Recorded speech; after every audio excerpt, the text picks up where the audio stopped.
Good day, I'm Susan Creer from Compliance Realtor, and this is a short video explaining the importance of the EAAB practice note with regards to the 30 June 2022 deadline for training requirements of estate agents and the importance of certain timelines.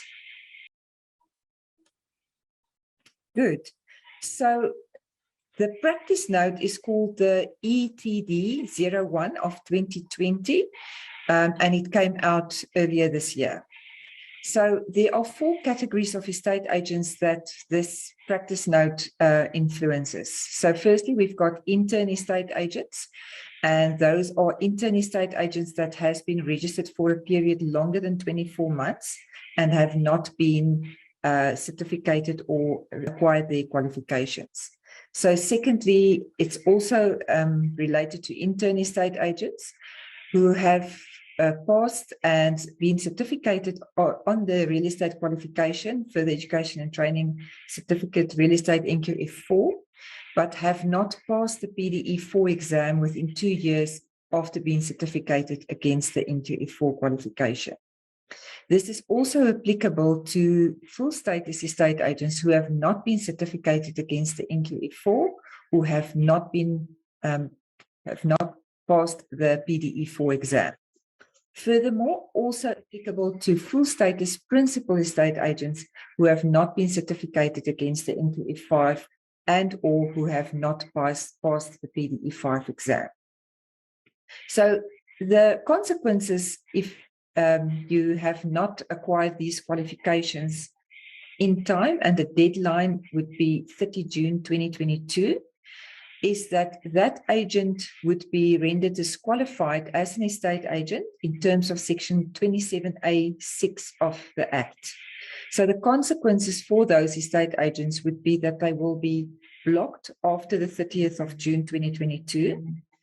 In order to be unblocked, they will have to apply with a section 27 application to the Estate Agency Affairs Board.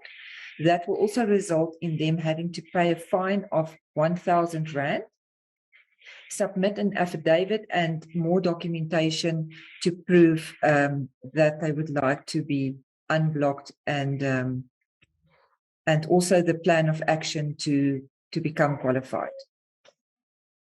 Okay, so when that section 27 application is approved, the estate agent will be unblocked and granted 6 months to comply with the training dispensation. But it's also put very clearly that there would be no further extensions. And if there's a failure to comply within that 6 months period, there would be a deregistration of that estate agent, and that estate agent will then be able to register from scratch as an intern estate agent. So the way forward to get past this is, to act with speed. So firstly, if you have enrolled or have not enrolled yet, you should enroll immediately, and you should aim to submit your portfolio of evidence for either the NQF4 qualification or for the NQF5 real estate qualification by the end of November. So that gives you about, only a few weeks or days to complete this qualification, but it is possible and it can be done via the RPL route. During December 2021, after receipt of that portfolio of evidence, the assessors will assess the POEs, so assessment will be done, feedback will be given to the learners, and remediation opportunities will be given to the learner. So the purpose and the aim is to get this fully competent portfolio of evidence back by January 2022, when the service provider will then submit and upload these results to the services CETA for moderation and also request external moderation.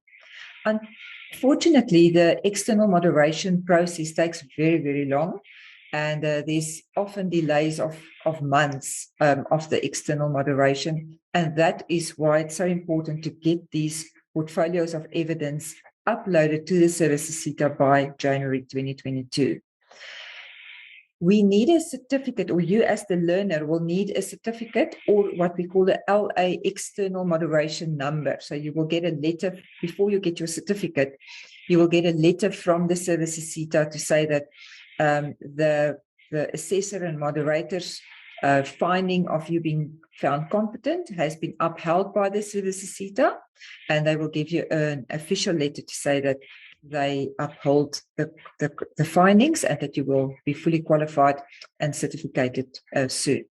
With that LA number, you will be able to upgrade your NQF status at the Estate Agency Affairs Board. And once that is done, only then you will be able to apply to write the PDE4 exam.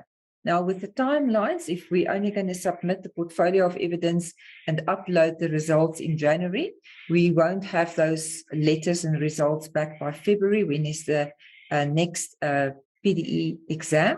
So we aim to write the next PDE exam in May 2022.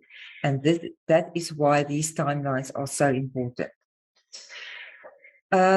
It's also important that if you haven't submitted your logbook yet, and if applicable, it should be submitted by February 2022 latest, as the Estate Agency Affairs Board have got a policy of giving feedback within 60 days after submitting your portfolio of evidence for the logbook. And that will, if you submit it in February, by the end of March, you should have your letter of competency for your logbook. And in order to write PDE exam, you will have to have submitted your logbook, being found competent, have your LA number or being certificated against the NQF4 qualification, and then that should be updated on the MyEAB portal, and only then would you be eligible to write the PDE4 exam. This is very important that you keep to these deadlines. Thank you very much. I hope this is helpful.